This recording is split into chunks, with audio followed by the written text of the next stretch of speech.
back to my channel, everybody. It has been so long since I filmed a sit-down video for you, but this is my favorite time of the year to just sit and chat with you. We're gonna be doing a little series all on New Year's goals, planning, and productivity. If you are new to my channel, my name is Haley Cairo. I film lifestyle content here on YouTube, and I would love to have you guys subscribe. This is probably gonna be a 3 or 4 part video series on how to just propel us into this new year feeling our best, most productive, healthy selves. I'd love to have you guys stick around. You guys can also follow along on Instagram, where I'm doing a lot of more short form content, just sharing productivity hacks, some recipes, and just things to help us go into this new year feeling our best. I need to be real with you. 2023 was definitely difficult, and I have a feeling that 2024 is going to bring its own set of challenges, but I feel like I'm in a good headspace for it. I'm feeling confident, and I want to share some of the takeaways from 2023 that are going to help me move into 2024 a little bit better and achieve my goals in a more efficient way. Today's video is all about how to strategize your goal planning so that way you can maximize your efforts while keeping this process stress-free, or as stress-free as possible. Goal planning can be really overwhelming.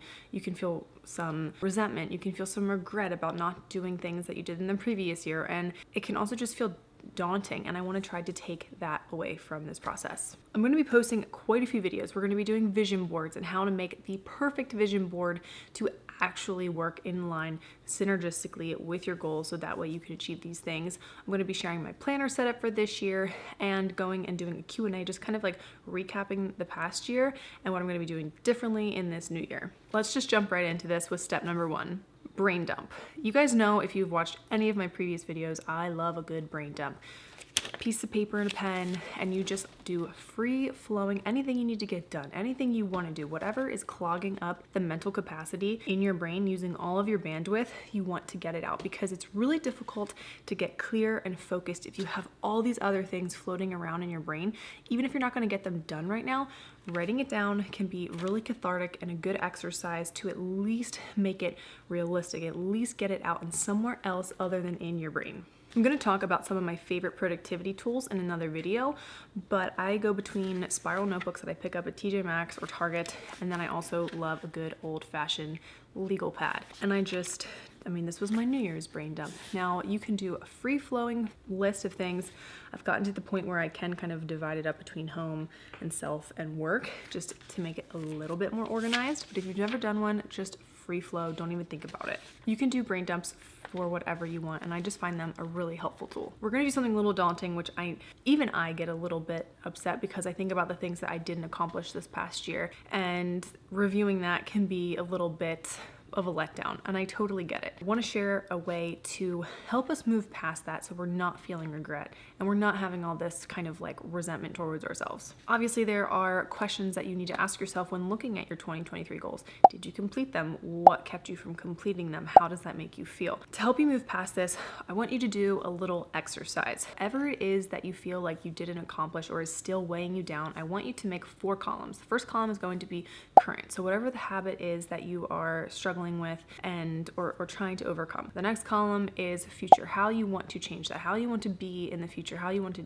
be different. Then I want you to write down how it makes you feel, meaning how it makes you feel when you're doing the habit that you're trying to stop. In the 4th column, I want you to write down some action items that you can take to work towards creating that better habit. We're going to come back to this, but this is almost like a more finite brain dump on your reflections of this year. Once you have a pretty good idea of some of the things that maybe you didn't accomplish in 2023, and if you did accomplish all of your goals, like, props to you. I am so proud of you. That is awesome. But there are times when things are going to carry over, and that's okay. Some of the goals I have are these continuous things that I want to just make sure I'm doing every year. And it doesn't mean that I'm not achieving them, but it just means I want them at my forefront.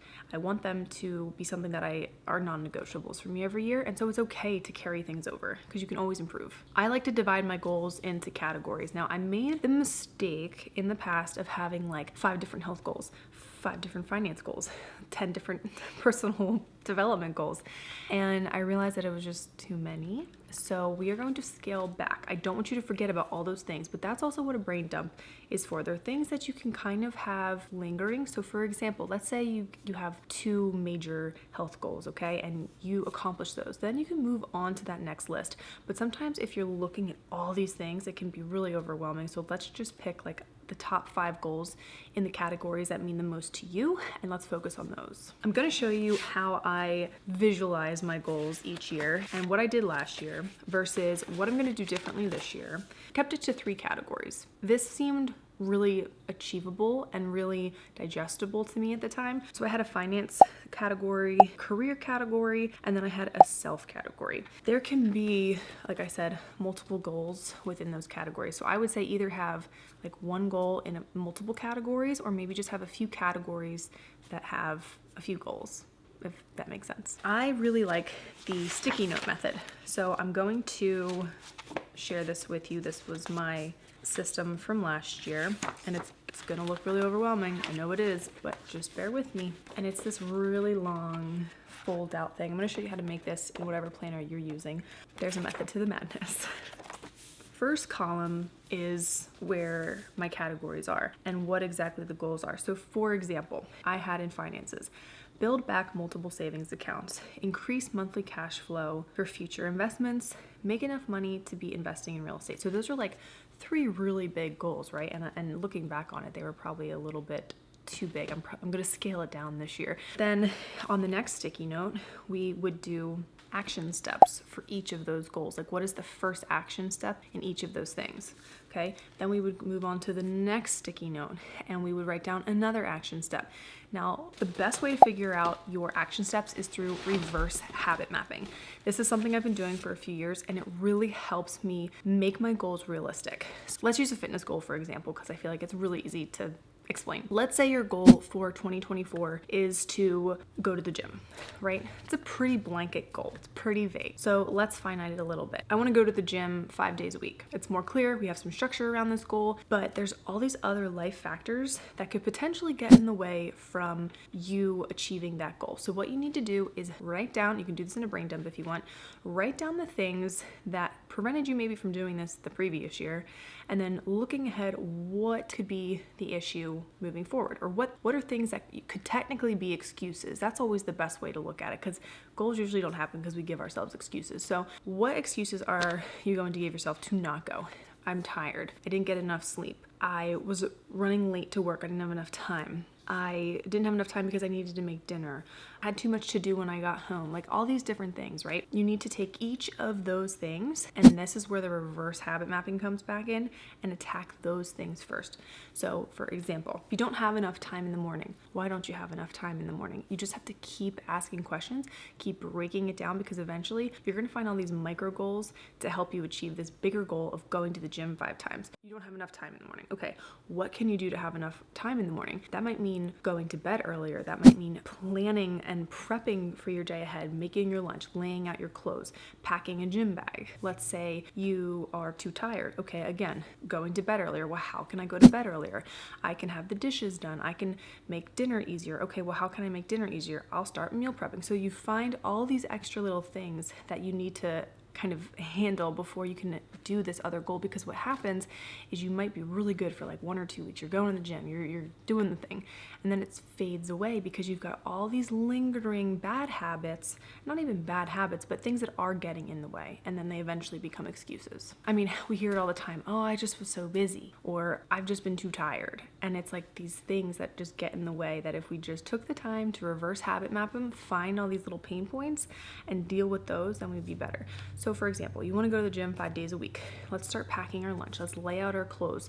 Let's try to go to bed at a decent hour so we can get up and feel refreshed. Maybe you want to go after work. That means making sure to pack your gym clothes and have that bag ready to go. There's all these other things that can help attribute to those goals. I'm going to show you guys exactly how I am planning my goals so that way you get an even better understanding. I hope that that gave you guys a good example of how to go about doing this reverse habit mapping to lay out your goals. The third tip is to have a vision board. I am a huge proponent of vision boards. I have quite a few videos on making them yourself. My vision board from last year was very extensive. I have a video on that as well. And I think it's really important to not limit yourself with vision boards. So for example, I had one that folded out in all different kind of like categories. Guys, it keeps going. It keeps going. I love this thing. It's so fun. I think it's really important to have that vision board in 2, maybe 3 places.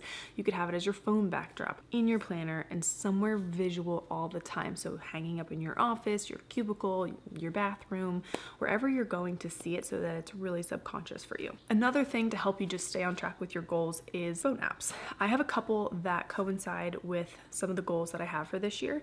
And it's not like I have a goal setting app. There are plenty of really cool organizational goal-oriented apps, but I just like these apps that kind of assist the goals that I have. So for example, I wear a Whoop. I track my workouts, it tracks my sleep, it tracks all my supplements, but this year I really want to be better about logging my information. So they do these little journals in the morning where you put down how you're feeling and supplementation and diet and all these extra factors that will kind of help give you your Whoop score and process the data correctly. So I use that as a really good tool. It also measures all my fitness and stuff, which is kind of like naturally helping assist that goal. For finances, this is the first time I'm really going to be diligent with a financial app. I'm using Rocket Money. This is not sponsored. I've just heard really great things about it. I downloaded it a few days ago and I actually really like how it shows all of your subscriptions. You can go in and cancel subscriptions. It shows you what you're spending every month. You can set financial goals and it shows you what you're spending right at the top of the screen. So it's very good. One of my goals this year is to limit my spending, and I have some other financial goals along with that. So I'm hoping that Rocket Money can just help me keep more accountable. Plus you can put on push notifications for like spending and things like that. So it's gonna be like this with me. Some of my self-care stuff. So I love the She Reads Truth app. I always try to do some sort of devotional every day, but if I'm running late or something, I have it on my phone, and you can purchase free devotionals and Bible plans on there. They also have paid ones, but it's a great tool if I don't have my book with me to just have it in an app form. I also had a reading goal last year that I did not complete. I wanted to read 100 books. I think I got 28. I know. Failed. This year, I am going to use the Goodreads app to not only track books that I want to read, but do a reading challenge on there so that way I can just keep myself accountable and log all of the books that I'm reading. I'm also going to have really concise paper tracking for all of these things as well. When I do my planner video for you guys, you will see how I am using my planner to track things like my budget, my bucket list, my reading. All of those things are going to be in here. So make sure you stay tuned for that. Subscribe, turn the notifications, because I'm going to be walking through my 2024 planner. Another thing that is just an extra kind of cherry on top is having phrases, words, quotes that really speak to you for that year, whether it's something that is in line with the goals that you have or just something that resonates with you. I always try to pick a couple words to focus on, and I'll put them on my vision board. I have quotes in my planner, just things that are going to help lock in the intentions for this year. Now, as far as utilizing all of these tools throughout the year, once you have figured out your brain dump, once you have reflected on the past year and you've put all these goals into your planner or on paper, on a vision board, in your computer, whatever it may be, whatever format you like, how do we then use it? What I like to do is set alerts on my phone twice a week for goal reviews. I set it at times where I know I'm going to be available. So usually like my lunch break, or I'll do like a 6 p.m. anytime that I'm not driving essentially. And I can flip open my planner, look at my vision board, review my goals. And then this year I do have a little bit of a different layout. I'm going to be doing the same really big fold out goal planning, but I'm also going to have monthly goal pages to keep track of the goals and be able to journal how they're going and write the action steps and reflect more versus just reading them every once in a while. Then I also create a monthly alert. I do a monthly planning session regardless, where I go over my finances, I go over just any kind of planning admin stuff, and I make my goal review a part of that process. The more you're looking at it, it's going to resonate, it's going to be at the forefront, you're going to be able to bring those goals to fruition, you're going to hold yourself accountable. The trick is to use the system. We can put as many goals in these books as we want, but if we are not taking the time intentionally to look at them and work through them and journal about them and eat, sleep, and breathe them, it's going to be really hard to achieve them. Another thing I'm doing differently this year is having a goal accountability buddy. My husband and I decided that this is a really important, I mean, every year is important, but this year is really important for us. We have a lot going on, which I'm going to share about in my kind of opening up video that's coming out next week. We are going to have weekly check-ins with each other about each other's goals. So I'm going to be aware of his, he's going to be aware of mine, and it's just going to be a nice little accountability system. One thing that I also want to just emphasize as we are planning goals is there's a difference between goals, things that you want to do, and bucket list items. So that was something that I differentiated last year, and it actually was really helpful because even though I didn't accomplish every single goal that I had, I got to look back at the bucket list pages and I felt really good about it. So let me show you. I do a full walkthrough of my previous planner and my current planner in my 2024 planner setup video, but I put some bucket list pages in my planner last year, and I actually crossed things off, which was just really, really cool. I have some back here too. And so looking at this, I was like, you know, I didn't achieve every single goal, but like, look at all this fun stuff that I got to do. So for example, I just want to give you a little tidbit. I've been wanting to do horseback riding for a while, and we went 3 times last year, which like going from 0 to 3 felt like a huge feat. And it wasn't just like basic horseback riding. We went horseback riding in Wyoming, in through the mountains. We went locally here, and it was the first time I ever got to run a horse, which was the most insane feeling of my entire life. And then we went horseback riding on the beach in Oregon, and I'm like, oh my gosh, look at all those fun things we did. And so I think it's important to not just track your goals, but track all these amazing things that you get to do, no matter how big or small. Like, I think taking note of those, I'm getting emotional. It's a good reminder that even when you're going through really crappy times, there's still so much good that happens, and we need to be cognizant of that. I'm gonna cry again. There we go. I also think it's really important as we get older to keep learning and trying new things and have hobbies. I've always been someone who's very much a hobby type of person. Like this year I took a golf lesson, pretty cool. I had one of my bucket list items is that I wanted to shop at local farm stores. Now we pretty much only shop at local farm stores, which is so freaking cool. Yeah, so there's just like all these fun things that we're gonna do. Some ways that I am going to incorporate these extra little things that I want to do. I made a list in my phone of just things that I wanted to try this year. Like I want to try facial massage, and I want to take horseback riding lessons, and I taught myself guitar when I was younger, but I want to take like actual lessons. So while they're not technically goals, I'm gonna have them on sticky notes and move them around my planner month to month so that I get them done, because I want to have more things crossed off my bucket list. I hope you guys found this video helpful. I'm really excited for this new year.